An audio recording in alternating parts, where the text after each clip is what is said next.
do with the house if I can't sell it? If you can't sell it, I guess it would depend on what you mean by can't sell it. If you can't sell it because of a title issue, I would say probably talk to an attorney or a title company. I can't fix that. If you get a hold of me, I do have a contact with a great title company that I can use, that if I have something, an offer and a contract with somebody, and I've had this happen a lot of times. So if I have it under contract and we run into a speed bump, they're going to work their hardest to try to figure that out and clean it, clean up the title, at which point in time, once it's clean, I can buy it.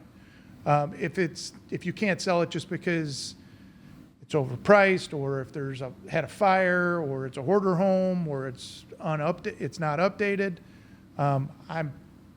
that's my business, so I can help you with that.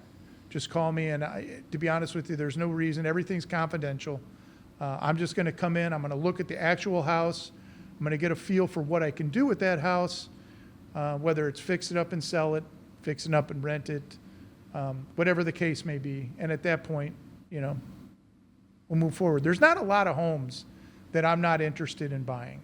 There's very, very few. I've had a couple. I've had one that was on the edge of wasn't really a cliff, but the ground was eroding out from under it, and it was pretty clear that the house was going to fall down the hill in a very short period of time.